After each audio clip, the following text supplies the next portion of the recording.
Press કોન્ફરન્સમાં ચૂંટણીના આ દોરમાં ખૂબ સારી રીતે સહકાર આપ્યો છે એ માટે હું આપ સૌનો આભાર માનું છું. મિત્રો, આજે મતદાન ગઈકાલે પૂરું થયું છે અને મતદાનની પ્રક્રિયા પૂરી થયા પછીના મારા મનોભાવો આપની સાથે શેર કરવા માટે મેં આપ સૌને બોલાવ્યા છે. આપ બધાને ખ્યાલ છે કે મારી 40 વર્ષની જાહેર જીવનની કારકિર્દી છે અને એ કારકિર્દીના આ દોરમાં હું ચૂંટણી લડ્યો. મારે આપ સૌની વચ્ચે એકદમ નિખાલસ એકરાર કરવો છે કે મારી સમગ્ર કારકિર્દી દરમિયાનનો સૌથી કઠિન દોર એમાંથી હું પસાર થયો છું.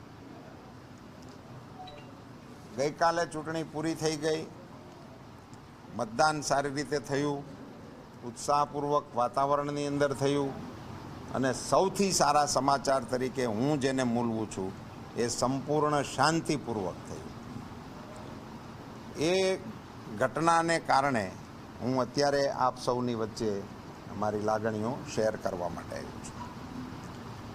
સાથીઓ, મારા એક નિવેદનને કારણે આખી એ ચૂંટણીની અંદર ખૂબ મોટા વમળો સર્જાણા અને એને કારણે આ દોરમાંથી મેં જેમ આપને કહ્યું કે સૌથી મારો જાહેર જીવનનો પીડાદાયક કહો, કષ્ટદાયક કહો, એ દોરમાંથી હું પસાર થયો. મારે આપને સૌને કહેવું છે કે મારી ભૂલ થઈ, મારાથી ભૂલ થઈ. એની પ્રતિક્રિયામાં ક્ષત્રિય સમાજ તરફથી એના સમાજને ઉદ્વેલિત થવાનું નિમિત્ત બન્યું, કારણ બન્યો. પણ આખી એક ઘટનાનું કેન્દ્રબિંદુ અને કારણ હું જ હતો. પણ થયું એવું કે અમારી આખી પાર્ટી પણ એમાં લપેટાણી અને અમારી આખી પાર્ટીને પણ સહન કરવું પડ્યું, જે મારા માટે સૌથી કષ્ટદાયક છે. મને ઇન્ડિવિડ્યુઅલ એ બહુ પીડાદાયક બાબત છે.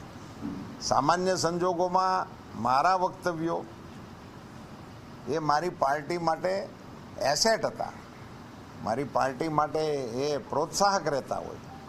એને બદલે હું જ્યારે કેન્ડિડેટ હોઉં ત્યારનું મારું એક વક્તવ્ય એ સમગ્ર પાર્ટીને દ્વિધામાં મૂકનારું થયું, મુશ્કેલીમાં મૂકનારું થયું. એનો પણ હું એકરાર કરું છું અને એની સઘળી જવાબદારી મારી છે એમ હું બહુ સ્પષ્ટપણે આપ સૌની વચ્ચે સ્વીકાર કરું છું. પાર્ટીના અમારા પ્રમુખ તરીકે CR પાટીલ સાહેબે પણ દિલગીરી વ્યક્ત કરેલી. એમણે પણ બધાની સાથે પ્રયાસો કરીને જે કંઈ કરવા જેવું હતું એ બધું કરતા જ હતા, પણ એનું નિમિત્ત માત્ર હું હતો.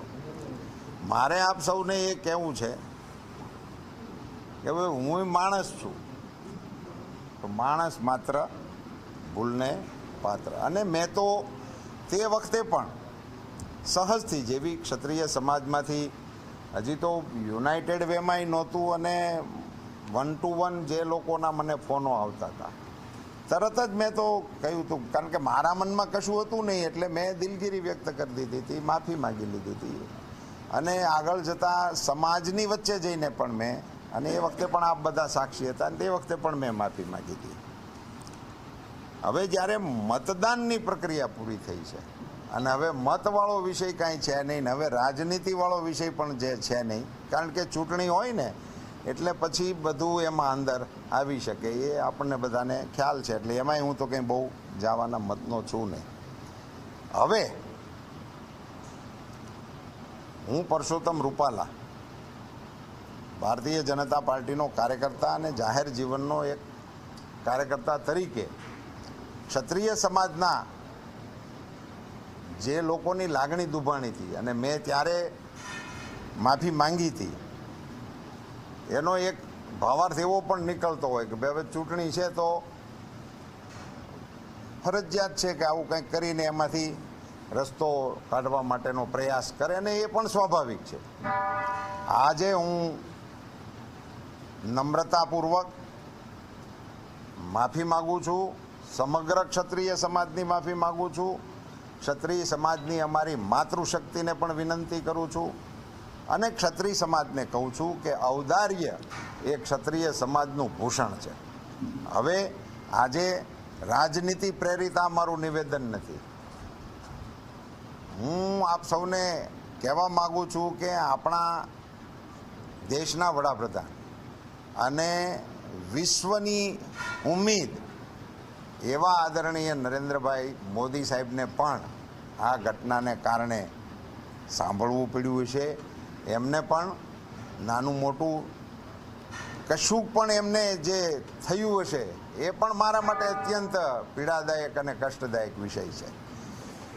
તો ફરીથી હું આપ સૌના માધ્યમથી એક નમ્રતાપૂર્વક મારી માફીને પ્રસ્તુત કરીને ક્ષત્રિય સમાજને આહ્વાન કરવાના મતનો છું, વિનંતી કરવાના મતનો છું કે રાષ્ટ્ર જ્યારે વિકસિત ભારત બનવાના લક્ષ્ય તરફ આગળ વધી રહ્યું હોય ત્યારે એમાં મારી ભૂલને નિમિત્ત બનીને આખા સમાજને કોઈ પણ પ્રકારની અન્ય બાબતોથી એ સમાજ માટે કશું કહેવાનું ઇતિહાસને મન થાય એવી બાબતોથી પર રહી અને ક્ષત્રિય સમાજ રાષ્ટ્રના વિકાસની આ કેડીની અંદર અગ્રેસર ભૂમિકા ભજવવા માટે આગળ વધે એવું નમ્ર નિવેદન, નમ્ર અપીલ આપ સૌના માધ્યમથી હું કરવાના મતનો છું.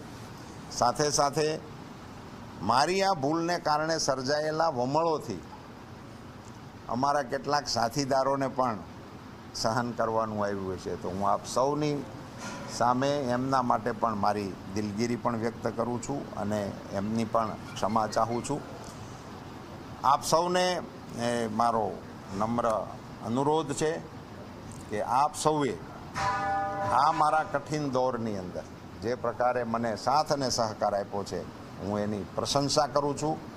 પુનશ્ચ મિચ્છામી દુક્કડમ. ધન્યવાદ. ભારત માતા કી જય.